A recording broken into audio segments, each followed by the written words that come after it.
Okay, Algebra 2, Day 6 notes for Unit 2 are all about one-to-one functions, kind of short day of notes.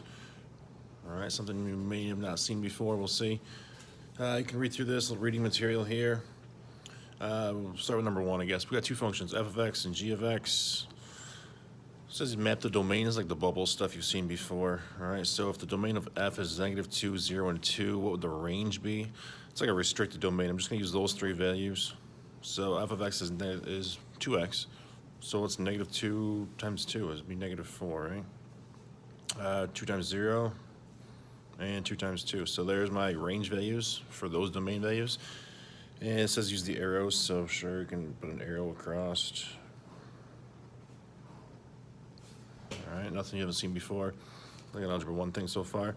Same thing for g, all right? But g is x squared, so -2 squared is 4, 0 squared, and 2 squared is also 4. So maybe putting your arrows in, you could just do it this way.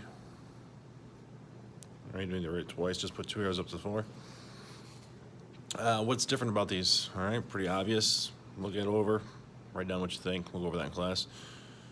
All right, one-to-one functions though, like a textbook definition down here. All right, a function is called one-to-one if different x values give you different y values. That's pretty much all that means.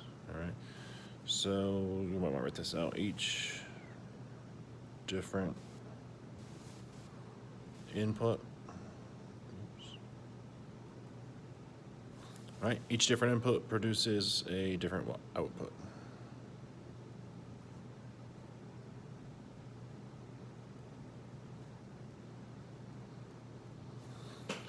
All right, each x has a different y, whatever you want to call it.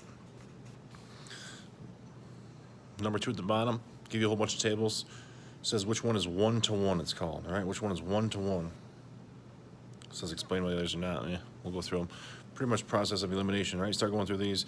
You got all these different points laid in here. 4 goes to 2, 4 goes to -2. It has to be a function before it can be one-to-one. So make sure it's a function first of all. That one, each x doesn't have, all right, so it's a repeater. That's out. How about number 2? Choice 2. All right, so we've got -2 goes to 1, 0 goes to 1. Two different x's share a y. It's kind of like our bubble up at the top, right? It goes against our definition. That's out. Number 3, x's don't repeat, y's don't repeat. So it's a function, right? There's nothing here repeating. Nothing here repeating means it's one-to-one. So probably 3. I want to check 4 out just to make sure. You can tell right off the bat though, this point and this point. All right, two different x's have the same y. That is not one-to-one. So choice 3 is your answer. All right, a little bit different, something you haven't really done before. It's not that bad though. Check that out the next page. All right, so you got some graphs here. Part A says identify the graphs that are functions. So remember, if they're functions, if you have the graph, you're just using the vertical line test. All right, of those graphs, which one is one-to-one? I'm gonna let you try that one. All right, figure out which one's a function first, and then why might it be one-to-one. All right, this next part, gonna give it away. The horizontal line test. All right, like we have the vertical line test for functions. The horizontal line test is a test for being one-to-one. All right, so you read through this. If a horizontal line intersects more than once, an output has been repeated, so therefore it's not one-to-one. So horizontal line test, I'll abbreviate HLT usually. All right, quick test if it's one-to-one or not. Number 4, which one's one-to-one?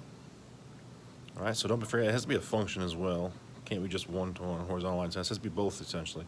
So it has to pass the vertical line test and the horizontal line test. So this one's out, not a function.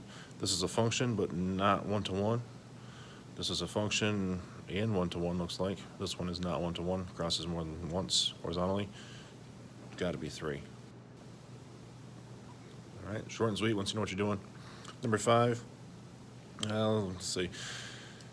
The distance number x lies from the number 5 on a number line is given by this. Show by example that d of x is not one-to-one.